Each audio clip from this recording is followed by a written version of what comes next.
On pourrait le surnommer Clivator. Manuel Valls reprend un peu de poids politique en s'érigeant en héros de la laïcité. C'est une petite phrase lâchée en espagnol qui a relancé la polémique. On va voir si c'est de la stratégie ou bien s'il pose une vraie question de fond. Roselyne Bachelot va nous dire ce qu'elle en pense dans quelques instants. Vous n'hésitez pas, vous aussi, à réagir sur Twitter avec le hashtag République LCI et sur la page Facebook de l'émission La République LCI. C'est parti. Vive la République et vive la France. Vive la République et vive la France. Vive la République, vive la France. Bonjour à toutes et à tous. Et oui, c'est comme ça, un seul être vous manque et tout est dépeuplé. Et patatras, vous étiez inquiet sur le fait de pouvoir ne pas me voir aujourd'hui, que je puisse vous manquer. Et j'ai senti cet appel profond venant du cœur. Et voilà, ça c'était le petit trait d'humour de Christophe Castaner hier. Oui, absolument, oui, merci au point presse du Conseil des ministres.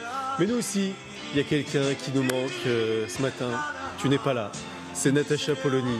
Elle ne sera pas là aujourd'hui, on l'excuse, on l'embrasse et on espère évidemment la retrouver très vite. Ça n'entame pas trop votre humeur, j'espère, chère Roselyne, ce matin. Oui. Bonjour Julien. Bonjour. J'ai une humeur quand même un peu précautionneuse parce qu'on va essayer ce matin d'éviter les balles perdues. On n'a jamais vu un débat aussi incandescent dans l'espace public que celui qui a démarré entre Mediapart et Charlie Hebdo. Et c'est invité dans cette empoignade, vous le disiez Julien, l'ancien ministre Manuel Valls, au nom de la défense de la République, des valeurs de laïcité, d'égalité entre les hommes et les femmes. Alors derrière les accusations plus ou moins fondées de part et d'autre et les propos outranciers, il y a un débat de fond qui est posé. L'islam est-il compatible avec les valeurs de la République ? C'est un débat qui n'est pas médiocre. Il mérite d'être abordé avec calme, en évitant les stigmatisations et les amalgames, mais aussi avec lucidité et sans angélisme. Et il y a un certain nombre de préalables non négociables. Chacun a le droit de poser cette question sans être taxé d'islamophobie ou de racisme. Chacun a le droit de critiquer et même de condamner les religions sans que l'on crie au blasphème. Et notre émission ne s'appelle pas pour rien La République LCI.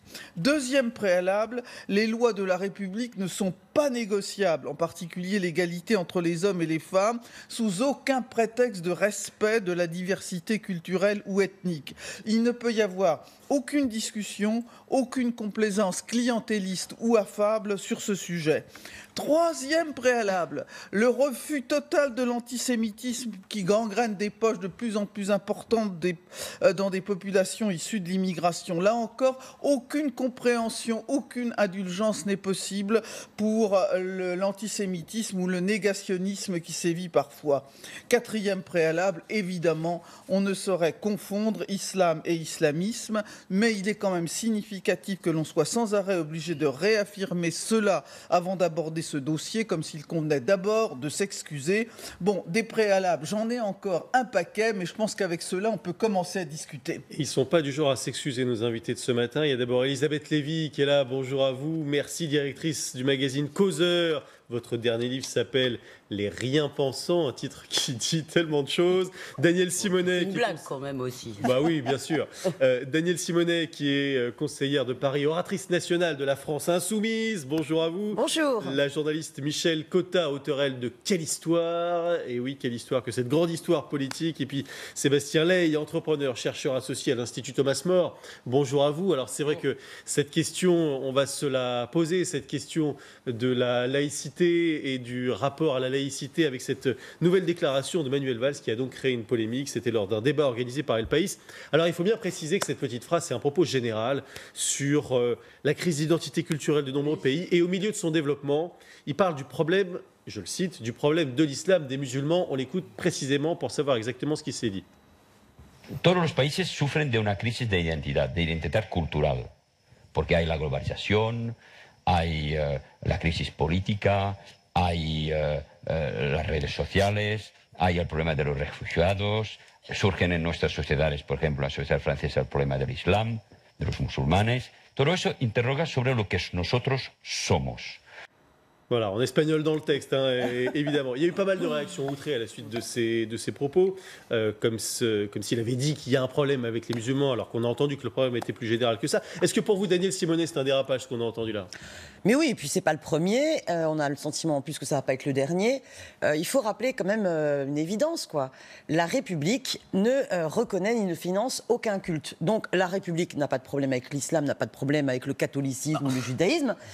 La République doit faire en sorte que ces principes de laïcité soient respectés et le religieux relève du privé. Par contre, comme si il y a un problème. Purement du droit. Écoutez-moi, par contre, on peut avoir un problème avec l'ensemble des intégrismes religieux. Donc, avec l'islam politique, de la même manière qu'avec les prières de rue catholiques anti-avortement. Oh oui, très fréquentes, oui. On doit mener sans relâche une bataille en faveur de la laïcité, du respect de la laïcité, et une bataille pour l'émancipation contre toutes les formes d'obscurantisme. Toutes les formes. Et donc, on doit lutter contre l'obscurantisme de l'intégrisme musulman et de l'islam politique. Elisabeth Lévy. Alors, oui, je vais vous répondre, mais d'abord, je voudrais dire à Roselyne que Roselyne Bachelot, si vos préalables étaient réalisés, les 3 premiers, qui sont très importants, il n'y aurait pas de débat. En réalité, donc on ne serait pas là pour en débattre.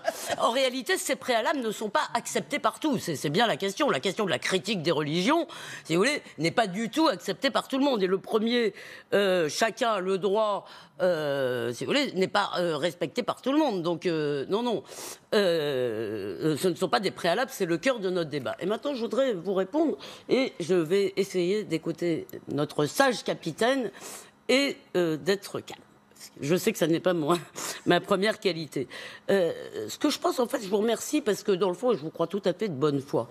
Il me semble qu'on vit sous l'emprise d'un certain déni. C'est-à-dire, en droit, effectivement, on peut dire tous les intégrismes. Quels sont les intégrismes, d'après vous, qui obligent des élèves juifs à quitter l'école publique? Lesquels? Quels intégrismes? C'est l'intégrisme catholique? C'est l'intégrisme bouddhiste? Quels sont... il y a une jeune fille là qui a été à peu près tabassée par sa famille. Ça se passe à côté de Nîmes. De quel intégriste s'agit-il?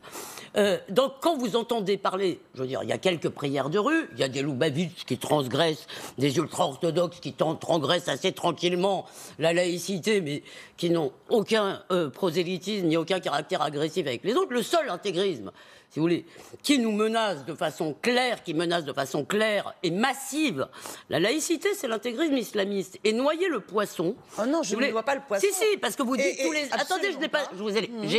Je veux juste encore un mot, et après j'en finis. Il me semble, si vous voulez, que nous avons un problème à nommer cette affaire. Et je comprends que nous ayons un problème. Nous parlons d'une religion à laquelle se réfèrent 6 millions ou 5 millions, quelques millions de nos concitoyens et des milliards de gens dans le monde. Donc, évidemment que ça demande des distinctions. Maintenant, il faut regarder les choses clairement. Dans tous les pays musulmans, majoritairement, si vous voulez, nous avons un problème avec cet intégrisme.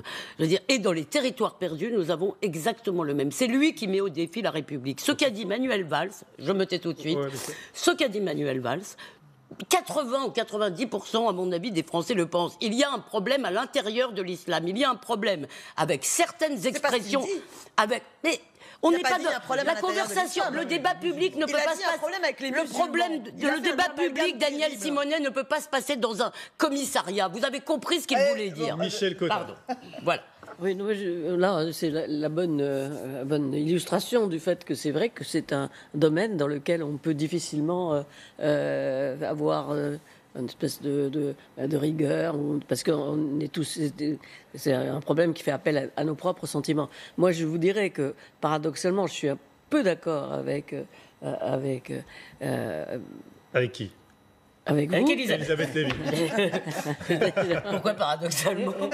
Non, parce que moi je pense quand même qu'effectivement la volonté derrière, il ne faut pas attaquer les musulmans, de ne pas voir les choses, de ne pas voir quand même que le vrai problème en France aujourd'hui, c'est bien l'islamisme. Alors on est d'accord, on peut dire l'islam, on est d'accord. Oui, on doit combattre l'islam politique. Oui, ça, je suis d'accord. À partir du moment où il devient l'islam politique. Plusieurs expressions de l'islam. Il a différentes expressions. L'islam politique a différentes expressions. C'est assez rapide, ce que je pense que Valls, peut-être, par son côté insistant, dessert peut-être la cause qu'il est censé servir, peut-être, mais je pense qu'il y a quand même dans sa volonté une façon de mettre le holà à une gentille illustration de ce qui se passe en France. Voilà. Sauf qu'il attaque l'ensemble des musulmans. C'est du racisme. Vous allez avoir la parole, mais on laisse parler tout le monde. Avant de parler du fond, deux mots quand même sur le protagonisme principal, monsieur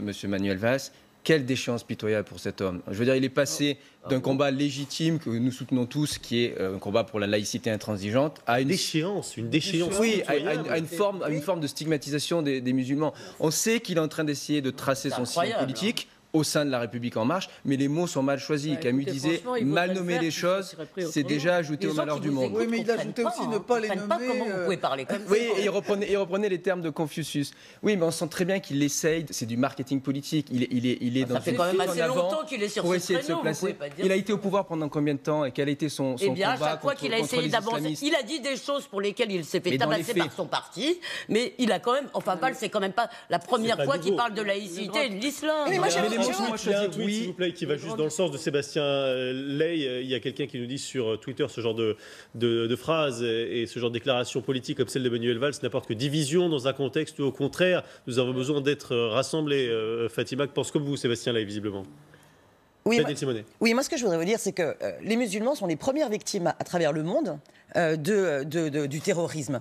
Donc il faut en avoir conscience. Donc, s'il vous plaît, les musulmans en France sont d'abord et avant tout pour moi des citoyens de la République qui aimeraient bien qu'on leur fiche la paix et qui sont eux aussi victimes, comme tout le monde, du terrorisme. Donc l'amalgame de M. Manuel Valls est insupportable. M. Manuel Valls divise et cherche à diviser et à attiser les haines, là où au contraire il faut faire œuvre de conviction pour être justement de manière très ferme dans la lutte contre l'islam politique.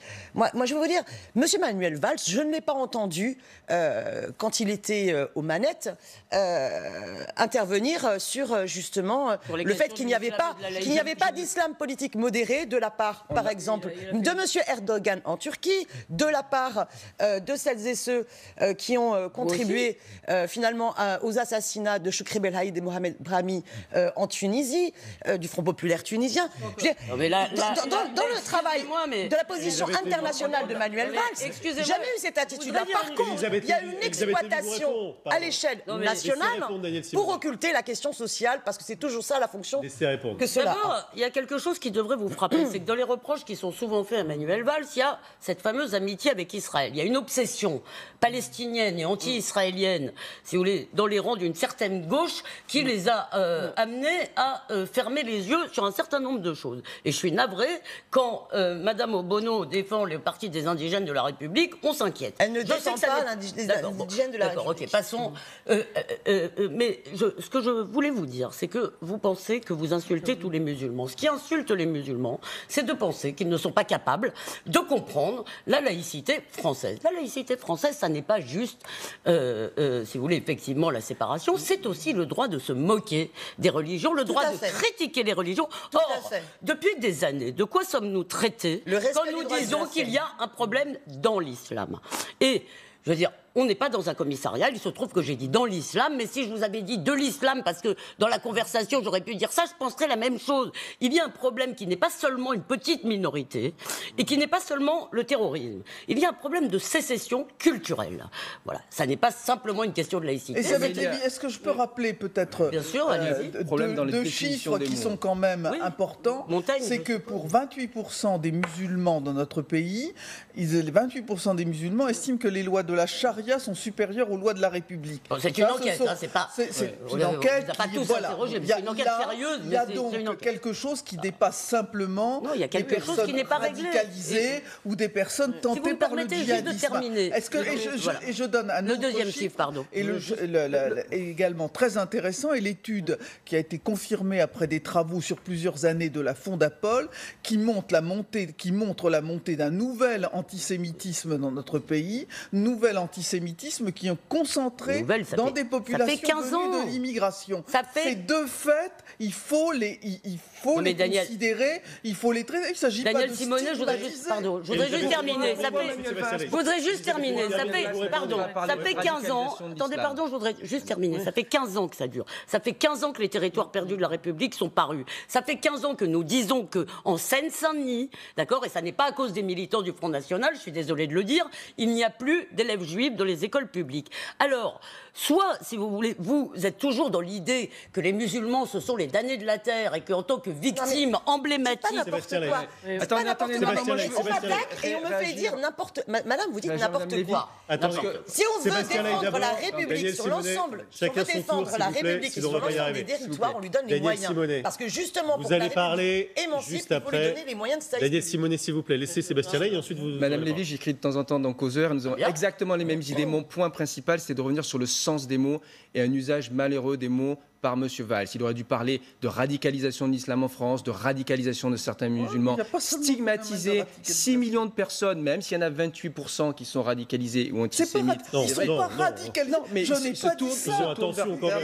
La radicalisation, c'est un autre phénomène que de conditionner. Il y a un problème de temporalité, disons. Il y a un certain nombre de musulmans avec lesquels il y a une différence de temporalité. Ça vous va comme définition? Ça me va parfaitement. Voilà. Daniel Simonet. Oui, est-ce qu'on peut dire ça? Oui. Temporalité. Donc, si l'on veut... Pardon. Daniel Simonet. Je ne suis pas d'accord avec le fait que M. Manuel Valls puisse se permettre de dire qu'il y a un problème avec les musulmans. Voilà, j'estime que quand on dit qu'il y a un problème avec les musulmans, eh bien c'est un racisme anti-musulman. Par contre, je suis d'accord avec le fait qu'il faut se battre contre l'islam politique, contre l'intégrisme musulman. Et là, c'est une bataille essentielle. Pourquoi est-ce qu'à un moment donné, vous dites que dans des quartiers populaires, il y a une montée de l'antisémitisme? Pourquoi dans ces mêmes quartiers, la République est en train de perdre ce qu'elle doit être, c'est-à-dire plus de financement des associations qui peuvent contribuer à l'émancipation et à transmettre les fondamentaux de la République, plus de services publics. Donc, il faut quand même ne pas oublier quels sont les responsables. Mon père habite à Épinay-sur-Seine, il y a le service public. Arrêtons de raconter n'importe quoi aussi. Mon père habite à Épinay-sur-Seine. À Épinay-sur-Seine, il y a de l'antisémitisme. Mais excusez-moi, il y a une poste, il y a des services publics, il y a des transports. Arrêtons de raconter. Est-ce que vous pouvez arrêter de vous énerver et laisser les uns et les autres terminer un propos? Pardon, d'accord, je reconnais. Franchement. Je reconnais, mais Michel Cotta. Vous ne pouvez pas dire ça. Je dis simplement qu'on devrait pouvoir quand même parler de ça calmement. Voilà, on devrait pouvoir parler de ça calmement. Et c'est difficile. Bon, en gros, quand même, nous sommes tous d'accord, sans doute, pour lutter contre l'islam politique. Ah oui. Simplement, vous avez tendance à enrober ça de réflexion générale sur non, je dis que c'est pas plus de culture, par de l'éducation. Regardez, est-ce que vous avez lu le livre Les escrocs, le dernier livre de Charb, Lettre aux escrocs de l'islamophobie qui font le jeu des racistes. Eh bien, il y a une lecture de ce livre. Je souhaiterais qu'elle puisse avoir lieu dans le maximum de théâtres sur le territoire de la République. Voilà. Or, cette pièce a été interdite dans certaines villes sous prétexte que ça poserait des problèmes de sécurité. Voilà. Eh bien ça n'est pas acceptable. Reculer dans la bataille des consciences par peur, ça n'est pas acceptable. Manuel Valls avait été plus précis sur ces thématiques-là et plus mesuré peut-être il y a quelques mois. Il était encore au gouvernement à l'époque, on l'écoute. L'islam, je l'ai déjà dit, est une part indissociable de nous-mêmes, une part de notre culture et, désormais, de nos racines. L'islam, certes, rencontre et pose des défis considérables à nos sociétés modernes, mais il n'est pas le problème à travers lequel la République se redéfinit. Et il n'est pas le problème qui poserait toutes les difficultés au pays. Sébastien Ley, il y a une évolution du discours. Il y a une évolution qui est flagrante, nous l'avons tous constaté, et je maintiens qu'il s'agit non pas de véritable idéologie, mais d'un positionnement politique. On a un homme politique qui progressivement renie un petit peu ses valeurs d'universalité, de fraternité, qui étaient celles de sa jeunesse, qui l'ont beaucoup aidé, et qui cherche à exister politiquement, et qui donc se radicalise. Il y a une partie de... C'est le contraire de... Pardon, mais... Faites-vous ce procès c'est le contraire de... Vous voyez bien qu'il y a une grande différence entre la dernière déclaration et celle-là. La question que j'essaie de me poser, c'est dire qu'un homme se trompe, un responsable pourquoi dire qu'il est insincère? Non, je ne se trompe pas. Si vous dites qu'il essaie de se reconstituer là, c'est-à-dire que vous êtes d'accord avec ses idées, mais pas avec lui. En fait. Ces idées lui tiennent à cœur. Il a le droit de les défendre. Politique. Mais non, parce qu'il n'avait pas du tout les mêmes idées il y a encore 8 ou 10 mois. Et il n'a jamais. Il est opportuniste. Pas en même temps. Combien d'imams radicalisés ont été expulsés par Manuel Valls quand il était au pouvoir? Combien? Est-ce qu'il a été dur sur ces questions? Mais je pense qu'il n'avait pas les coups des franches. Pardon. Il a été plus dur que beaucoup. En tout cas, on peut tout reprocher à Manuel Valls, sauf de changer, d'être opportuniste. Franchement, il aurait été opportuniste. Ça fait partie de la base. C'est la base de sa réflexion. Alors, on peut pas dire que il essaye de se donner un personnage politique à travers ça. Simplement, c'est vrai que dire les musulmans, nous sommes tous d'accord pour dire que il y a des musulmans tout à fait tranquilles qui ne demandent qu'une chose. La très grande majorité. Qui ne demandent qu'une chose, c'est qu'il n'y ait pas d'attentat. Alors dites-le. Alors il faut que c'est pas ce que dit Monsieur Valls. Parce que sur les 6 millions de musulmans... Mais voilà, si vous répète, ça n'est pas ce que dit. Pas en même temps, Michel Cotta termine. D'une interprétation, effectivement, il a dit les musulmans, bon, c'était... on pense que... Moi, je pense que son combat, en tout cas, est tout à fait rationnel sur la différence entre les musulmans et les extrémistes, qu'il dit les choses. C'est un combat de longue date. Il vaut mieux dire les choses. C'est un combat de longue date qu'il a réaffirmé d'ailleurs dans une phrase on peut pas dire que c'est la publicité. Le combat contre... Il y a eu d'autres combats contre Dieudonné aussi, par exemple. Il a d'ailleurs fait ce tweet il y a quelques heures, là aussi, pour être dénoncé. Voilà, le fait mais ce qui est sûr, ce qui est sûr, c'est que, par exemple, quand Manuel Valls, dans le débat avec Mediapart... Ici, on voit le tweet sur Dieudonné, je précise. Dans le débat entre Charlie et Mediapart, quand Manuel Valls dit, si vous voulez, qu'il se place idéologiquement, qu'il débatte avec, qu'il combatte Mediapart idéologiquement très bien. Moi, j'ai été, je dois dire, assez révulsé quand je l'ai entendu dire il faut expulser Mediapart du débat public. Et Dieu sait que je n'ai pas envie de défendre Edoui Plenel idéologiquement. Mais là c'est vrai qu'il y a son côté sanguin. Mais je voudrais juste... Il faut leur rendre gorge. Non, mais je voudrais juste vous dire une chose vraiment gentiment pour le coup, Daniel Simonet. C'est que dans ce débat, ce qui se passe avec Manuel Valls, en fait, vous comprenez très bien ce qu'il veut dire. Vous connaissez son positionnement. Et, si vous voulez, comme il a dit les musulmans, ce en quoi il a eu tort, on fait comme si on entendait. Non, mais bien sûr, écoutez. Comme le Front National. Mais qu'il a eu tort de vous le dire. Vous voyez que vous n'arrivez pas à me laisser finir une phrase non plus. Vous voyez que c'est difficile. Allez-y. Ce qu'il faut critiquer, c'est l'outrance. C'est que tant que le débat public se passe dans un commissariat, c'est-à-dire qu'on vous chope pour un mot. J'étais sur un plateau de télé l'autre jour et j'ai dit, il y a un problème dans l'islam et le type a entendu de l'islam et il m'a sauté dessus. Et pendant 5 minutes, si vous voulez, j'ai dû me débattre avec ça alors que ma position est claire. J'en parle assez souvent. Et franchement, je crois que s'attraper sur un mot pour ne pas discuter du fond de ce que dit Valls. Et le fond de ce que dit Valls, c'est que là où on devrait discuter aujourd'hui, si vous voulez, c'est comment se passe ce continuum? Évidemment, il y a des musulmans qui s'en foutent complètement de la religion, comme des tas de Français qui s'en foutent complètement de la religion. Ouais. À l'autre bout, vous avez des gens qui prennent les armes. Entre les deux, vous avez des fanatiques. Mais c'est quel est l'état aujourd'hui de la société musulmane en Europe, si je puis dire. C'est ça dont il faut discuter. Et ça, franchement...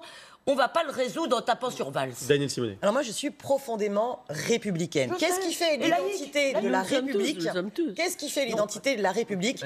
Liberté, égalité, fraternité, c'est tout sauf une devise neutre. Et c'est de rendre réel dans l'ensemble des quartiers et territoires de la République cette devise liberté, égalité, fraternité. Et c'est construire cela. Et en même temps, lutter contre toutes les formes d'intégrisme. Et donc là, particulièrement, la question de l'intégrisme musulman. Ouais. Mais monsieur Manuel Valls, je le regrette, mais monsieur Manuel Valls...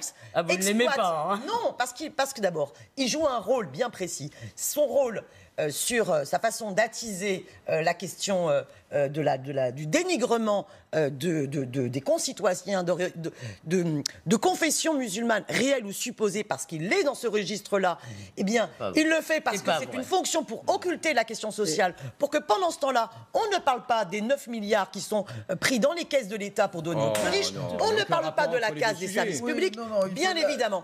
Et vous avez fait une allusion à Israël tout à l'heure. Attendez, je voudrais terminer. Vous avez fait une allusion à Israël tout à l'heure. Bien. Moi, je trouve insupportable le fait qu'aujourd'hui, on ne puisse pas débattre et critiquer la politique du gouvernement d'Israël sans se faire insinuer d'antisémites, parce qu'il y a une banalisation, un antisémitisme qui n'est pas acceptable. Votre façon d'aborder le débat, c'est pas justement ce qui crée la confusion. Mais parce qu'elle en a fait une référence tout à l'heure. Chaque fois qu'on parle de l'islam politique, de renvoyer... Alors justement, Madame Roselyne Bachelot, on peut parler de l'islam politique. Au bout de ma phrase, s'il vous plaît, parce que si on regarde les temps de parole, vous êtes nettement, vous avez toutes les deux enfumé le reste du plateau. Est-ce que finalement, à chaque fois renvoyer la question sociale dans l'explication de la montée de la radicalisation, ou sans être radicalisé, de ce que je dénonçais tout à l'heure, c'est-à-dire de 28% des personnes musulmanes qui estiment que la charia est supérieure aux lois de la République, et que ce n'est donc plus un phénomène marginal ou de radicalisation, mais une autre chose qui est en train de monter dans la société française? Est-ce que finalement, à travers la question sociale, on n'essaie pas d'éviter la discussion sur le premier sujet? Et d'autre part, vous avez parlé de la question d'Israël, où à chaque fois, effectivement, on est dans ce débat qui n'est ce qu'il ne faut pas parler d'Israël, il faut parler de l'antisémitisme qui monte dans des poches de la société française. Alors voilà les questions dont il faut parler aujourd'hui. Il ne faut pas essayer de faire des stratégies d'évitement. Je vais vous répondre, Madame Bachelot. D'abord, je vous remercie parce que vous avez parlé de la question de l'islam politique. Et ce n'est pas la même chose de parler de l'islam politique que de parler des musulmans. Et ça, je vous remercie de cette distinction qui me semble extrêmement importante à faire. La question sociale là-dedans. Attention, je suis d'accord avec vous. En aucun cas, la question sociale ne doit être invoquée pour excuser la montée de l'islam politique. Elle l'a été souvent invoquée. Par contre, ce qui est évident, c'est que comment est-ce qu'on lutte contre l'islam politique? Il y a les mesures dont vous avez fait référence qui sont à un moment donné appliquer les lois de la République par rapport à ceux qui l'enfreignent. Ouais. Mais il y a aussi à un moment donné la bataille des convictions. Et pour mener la bataille des convictions, oui, je pense que c'est par de la culture, par du mouvement associatif, par de l'éducation, par soutenir le mouvement d'éducation populaire qu'on pourra enrayer cela dans les quartiers populaires. Vous comprenez? Donc c'est pas la question sociale pour occulter la question de l'islam politique, mais pour y répondre. Ce que vous nous dites, si c'était aussi simple, si c'était aussi simple, je veux dire, si les mesures sociales suffisaient à écarter l'islam politique, ça va entendre pas mesure. Ça se saurait. Non, mais ça se saurait. Or, depuis des années, je sais bien que vous êtes jeune en politique et c'est très bien, mais enfin, ça fait des années tout de même. Je le sais, j'en suis flattée. Ça fait tout de même des années qu'on déverse beaucoup d'argent sur les banlieues, à juste titre peut-être. Enfin, ça fait des années. On ne vous a pas attendu. On ne vous a pas attendu. On ne vous a pas attendu pour se dire qu'il y a un gros problème dans les banlieues. Voilà. Alors maintenant, le problème dans les banlieues, il faut bien le circonscrire. Et c'est vrai que d'une certaine façon, je trouve que Roselyne a raison de dire qu'à force de le noyer dans quelque chose qui veut dire nos responsabilités, enfin les responsabilités de l'État, les responsabilités de chacun d'entre nous, vous éludez, vous esquivez. Vous esquivez la... Sébastien-là, il n'a quasiment pas parlé, c'est pas parce qu'il est le seul homme dans les quatre protagonistes qui doit être en quelque sorte discriminé. Nous sommes au cœur des schizophrénies françaises et nous avons un peu deux extrêmes entre la position de Manuel Valls et celle du Front de gauche. Et moi, il faut répéter que la France insoumise, pardon. Oui, il y a un problème avec des. Vous avez raison de me reprendre avec Camus. Allez-y, c'est profondément attaché à la laïcité. C'est quand même la même mouvance. Hein. Bon, Front de gauche n'existe plus. Voilà, bon, c'est la même origine.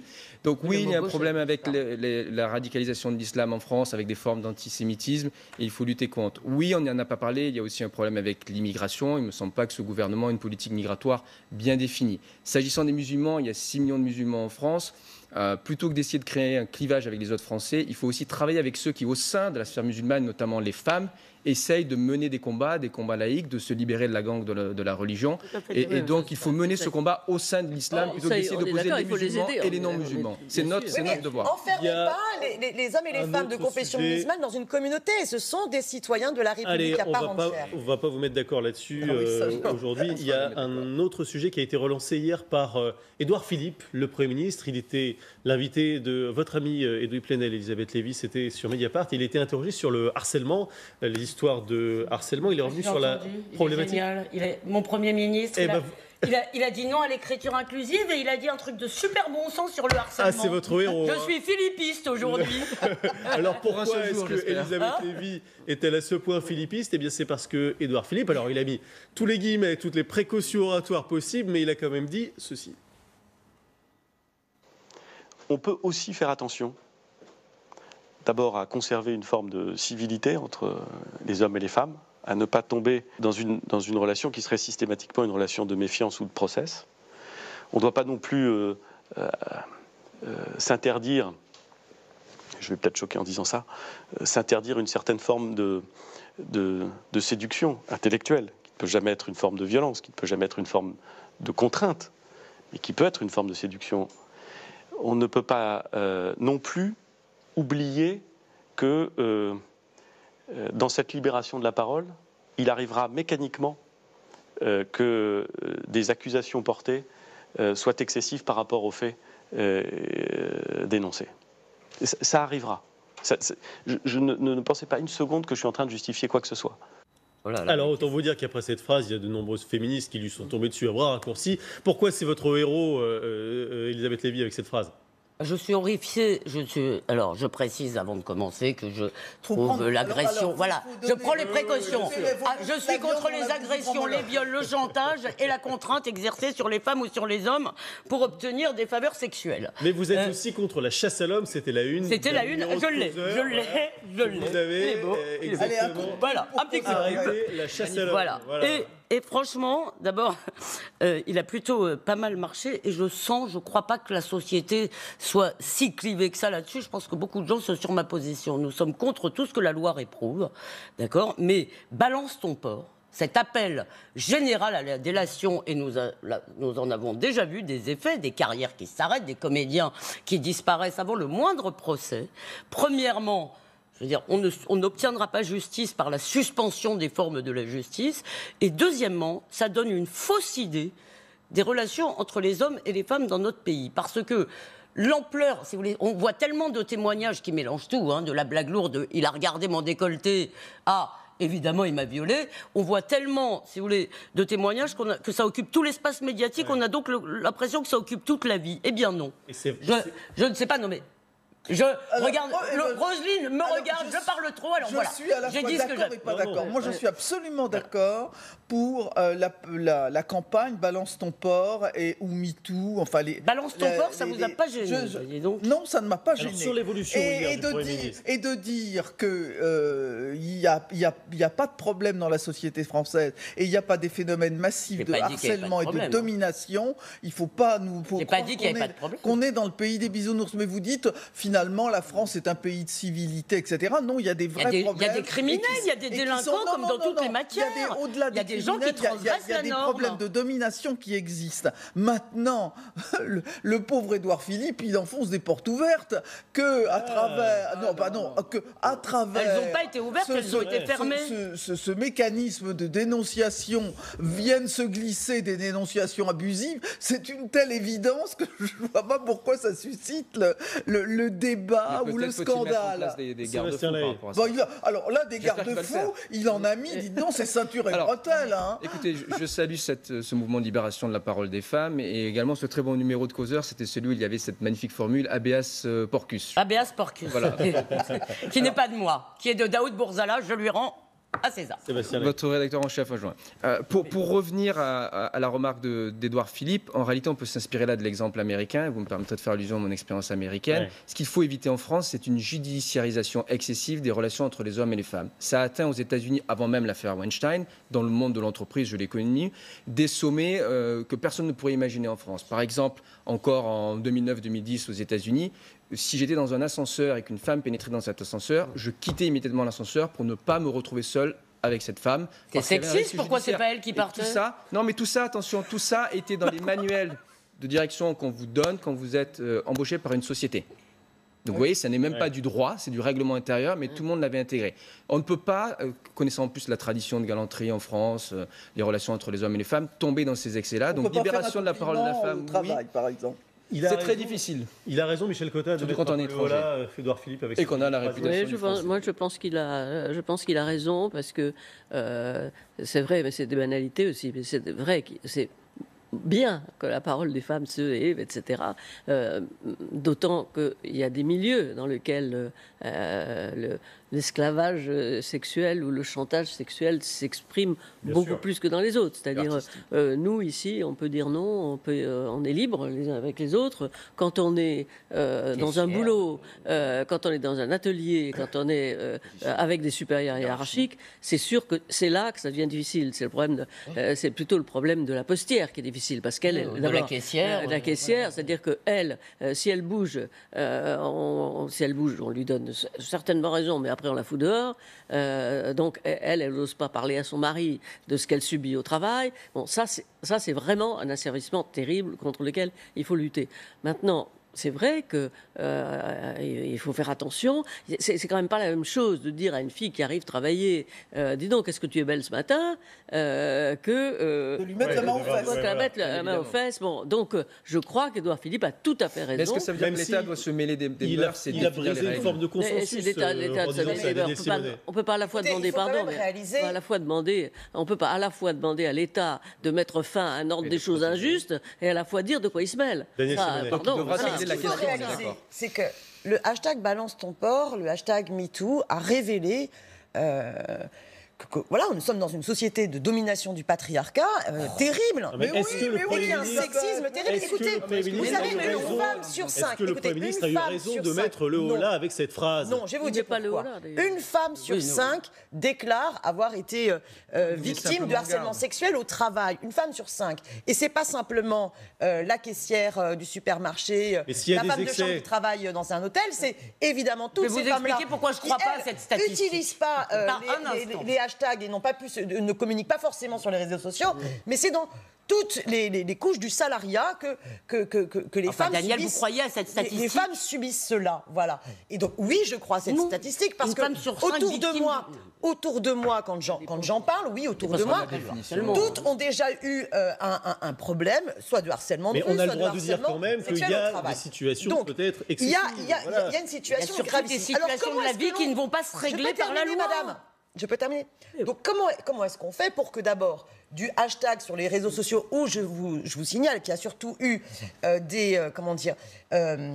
une libération de la parole entre guillemets générique et très peu de libération de la parole nominative. On n'a parlé que de celle-là. On n'a parlé que de celle-là alors qu'il y a eu finalement peu de cas d'accusation sur des personnes. Donc sur ces cas-là, comment faire? Premièrement, donnons les moyens. D'abord, aux associations féministes, donnons des moyens pour justement l'accompagnement des victimes, pour qu'elles aillent jusqu'au bout et qu'elles portent plainte et que justice soit faite. Parce que c'est devant les tribunaux que les vraies histoires doivent se régler. Or, aujourd'hui, puisqu'on voit une baisse de 7,5 milliards d'euros sur le programme égalité femmes-hommes, c'est-à-dire 25%. Pas 7,5 millions. J'ai dit quoi? Oui, 7,5 millions, pardon. 7,5 millions d'euros. Bien. Donc, les moyens sont totalement puisés. C'est le domaine qui subit le plus de baisse. D'accord? On a une justice totalement clochardisée et on casse le code du travail. Donc, par rapport à celles et ceux qui disent « Ouh là là, attention, parce que maintenant on se fait virer de son travail », du jour au lendemain pour un hashtag sur Internet. Mais enfin, écoutez, le code du travail, respectons le code du travail. Est-ce qu'on peut en revenir au sujet qui est, est-ce que Édouard Philippe a commis le péché absolu en disant que, à travers, en prenant toutes les précautions, à travers cette campagne, il peut y avoir des dénonciations abusives? Ça me paraît tellement évident et qu'un certain nombre d'associations que par ailleurs je soutiens Ce qui est intéressant, c'est que cette phrase ait provoqué un tollé. Pourquoi? Parce qu'elle introduit une brèche dans le consensus victimaire. Et je voudrais vous répondre sur une chose. Quand vous allez demander aux gens, est-ce que vous êtes victime? 100% des gens répondent oui. Pourquoi? Parce qu'aujourd'hui, il y a un triomphe, si vous voulez, des gens qui peuvent être des victimes. Il y a de véritables victimes. 20% des femmes, je n'en crois pas un mot. Quand on me dit ça, j'ai l'impression qu'on vit en Afghanistan. On vit en Afghanistan? Non. Nous pouvons nous défendre. On ne peut pas dire. Nous avons quand même gagné. Nous avons gagné l'égalité. Non, on n'a pas gagné l'égalité. C'est pas vrai. Vous vivez sur quelle planète? Excusez-moi, je vais vous répondre. Non, je réponds à ça. Une phrase pour répondre à ça. Une phrase pour vous répondre. La réalité est la norme. Vous avez déjà entendu parler de la différence. La norme dans notre pays, c'est l'égalité. Voilà. Vous parliez des moyens mis en œuvre par le gouvernement. Il y a samedi une intervention d'Emmanuel Macron sur ce sujet. Il doit faire un grand discours sur l'égalité femmes-hommes, c'est comme ça qu'il faut dire désormais. Bah oui. Et il y a notamment, c'est l'opinion qui nous apprend ça ce matin. Il va y avoir des clips qui vont être réalisés contre le harcèlement, contre des situations compliquées, sur le même mode que la prévention routière. C'est une bonne idée, Sébastien Ley, d'après vous ou pas? Oui, les clips de la prévention, à mon avis, c'est le meilleur moyen de prendre le sujet, plutôt que de rentrer justement dans cette judiciarisation extrême, c'est-à-dire d'essayer de légiférer surtout sur les moindres détails, par exemple des interactions entre les femmes et les hommes au travail. Daniel Simonet. Mais bien sûr qu'il y a une bataille des consciences à mener et elle passe parfois par ce type de support, comme elle passe aussi par la culture. Moi, vous savez, j'ai une conférence gesticulée, Uber, les salauds et mes ovaires, donc qui traite de plusieurs sujets. Uber, mais il y a aussi, donc c'est sur l'ubérisation, mais il y a un fil féministe qui est assumé. Quel est le rapport entre l'ubérisation et le féminisme? Vous viendrez voir mon spectacle, pourquoi à un moment donné, dans mon spectacle, les choses se lient. Et au début du spectacle, à un moment donné, je demande aux femmes de lever la main dans la salle. Et ensuite, je demande à celles et ceux qui ont déjà été victimes à un moment donné d'un harcèlement sexuel ou d'un harcèlement de rue, ce qui n'est pas la même chose entre un harcèlement sexuel et un harcèlement de rue. Et finalement, c'est quasiment toutes qui lèvent la main. Ça dépend ce que vous... Donc, non, mais voilà. Ça dépend où on met le curseur. Il y a, bien sûr, les femmes ont rencontré le désir des hommes, mais pas forcément sous une forme brutale. Mais pardon. Pas forcément. Non, moi je suis absolument avec ça. Encore une fois, c'est où on met le curseur. Où ça commence l'agression sexuelle, où ça commence le harcèlement. Il faut effectivement que ça ne soit pas un moyen donné à la dénonciation généralisée des gens qui vous déplaisent. Bon, et on sait que la France, dans ce domaine, oui, et ça existe, parce qu'on sait que la France, dans ce domaine, a une grande habitude de la dénonciation. Donc, effectivement, c'est une crainte, mais c'est une crainte qui ne doit pas, c'est l'arbre qui ne doit pas cacher la forêt. Voilà. Et ce sujet. Tout à fait. L'arbre qui ne doit pas cacher la forêt et du coup les journalistes qui doivent faire preuve de déontologie dans le traitement de ce qui remonte. Marlène Schiappa qui vient de dire qu'elle avait confiance, dit-elle, les hommes peuvent séduire sans harceler. Il y a aussi la une, bah oui quand même. Il y a aussi la... C'est Marlène Schiappa qui le dit, ouf, on est rassuré, on finissait par en douter un petit peu, voilà. Il y a aussi le journal... Les hommes se défendent pas beaucoup. C'est compliqué, c'est compliqué. La une du journal Le Monde du journal Le Monde daté de demain est consacrée à ce sujet, ces ouvrières et employés victimes de harcèlement sexuel. Tiens, on va lire ça. Justement, ce dossier dans Le Monde. Merci beaucoup. Vous restez avec nous. La République LCI se poursuit juste après le journal. Julien Mec.